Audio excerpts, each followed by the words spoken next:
Brashard Smith, running back out of SMU, transferred from Miami, obviously, as well. He was a wide receiver in Miami, switched to running back, and then transferred to SMU, and last season helped lead SMU to an ACC championship appearance. I think he's a hell of a player. Coach Fred, what are your thoughts on Brashard Smith? Brashard Smith ran a 4.39 40-yard dash at the NFL Combine. I really think this is somebody to watch out for in the NFL, whatever team ends up getting him. But, Coach Fred, what are your thoughts on Brashard Smith headed into the NFL?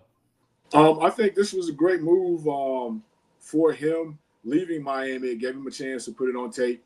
Yeah, I think he's one of those kids that kind of fits into the person we was just talking about, Deebo Samuels. I think he can give you some life in the slot, definitely all the return games.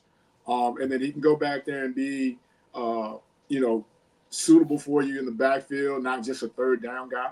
And he is definitely a home run hitter.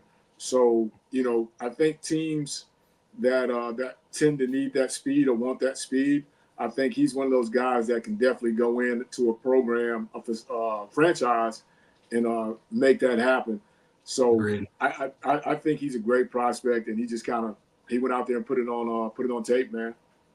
Yeah, and last season, SMU going to a new conference and appearing in the championship game in the ACC, I think that was definitely something big, Smith being a big part of that as well. To me, Brashard Smith, after his last season at SMU, I think he proved a lot of people and turned a lot of eyes on SMU. And people, him coming out of Miami, I was really excited to see what he did at SMU under Rhett Lashley, and he had a terrific season, over 1,300 yards, 14 touchdowns. To me, if you had to give an NFL comparison for this guy reminds me a lot of another running back, Brashard White, coming out of Arizona State, type of running back who's really, really good in the passing game. Obviously, Brashard Smith used to be a receiver, and so that explains why he's such a great receiving back.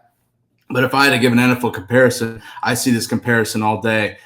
Great elusive receiving back, still running between the tackles you want him to. We saw that before the Bucs had acquired Bucky Irving this past season. But Brashard White, if I had to give an NFL comparison for Brashard Smith, it's Brashard White. Do you agree, Coach?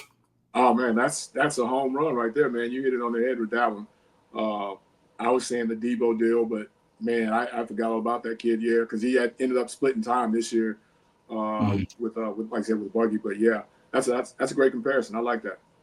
Absolutely. And Coach Fred, if you had to look at a team that will go after Brashard Smith that needs an elusive running back that can do it all, do you have a team? Maybe your Commanders. I don't know. I obviously have Brian Robinson, Eckler. They brought in as well. But do you have any teams that should go after Brashard Smith? Well, I want all that kind of talent in Washington, no doubt about it. But I think the 49ers have got to try to replace what they had with Deebo, and they've got to find a guy that can give them what CM gives them, especially if he's not there. I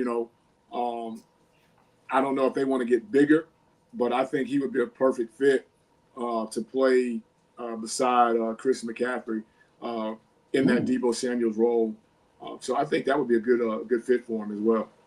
I think that'd be a great fit from Coach Fred in that McCaffrey role. Another great fit, a team that comes off the top of my head, the Miami Dolphins, actually.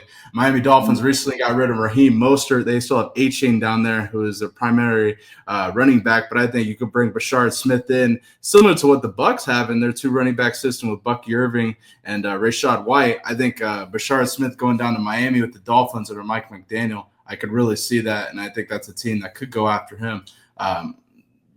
Still with Miami, it's interesting, but yeah, your thoughts? That's a good one. And we know they like speed. We know, Coach McDaniel, he wants to spread out, get those matchups. And they did just get rid of the Monstead or whatever. So yeah, I think that would be a good fit for him as well. Definitely. Yeah, absolutely. And talking to the Miami Dolphins a little bit before we move on to our next NFL prospect. What's next for them? Interesting season this past year. Obviously, Tua got hurt, and now you letting go of Mostert. You're hearing all the noise of Tyreek Hill. I'm guessing they're going to hold on him, but he at one point, I guess, wanted out of there or was done, frustrated with Miami. What's next for Mike McDaniel and the Miami Dolphins? They've got to address the quarterback issue. I know, Tua's their guy, but he's shown in the last two seasons that the durability is questionable. And, they take tremendous hits when he's not there. They're really good when he's there in their own, and then they're really bad when he's not there. So, I think that's got to be a priority for them. They've got to address that. And then I think, they've got to address the defensive side of the ball. But their main thing to me, they've got to look at bringing a quarterback in there to play behind Tua, because Tua's your guy, no doubt. But you've got to have somebody that when Tua goes down can keep the train moving. Yeah, absolutely. That's a great point with Tua. Obviously, he's suffering with the concussions. Yep. Him not choosing not to slide as well, I think, plays a part in that. But unfortunate concussions with Tua. Yeah, I think it's going to be really tough for the Dolphins. I'm going to be really honest with you, Coach Fred. I think the Patriots are getting better. I think they're going to be a lot better with Vrabel. Buffalo is what they are. I think it's going to be pretty tough for the Dolphins headed into next year. I like what they have. It all depends on, like you mentioned, the quarterback position with them. If Tua is playing well, we've seen Tua have pretty damn good numbers in the NFL. Yeah, absolutely. And when he's not there, that team is kind of in shambles. So we'll see with Miami, see if they can land somebody here in free agency in the offseason.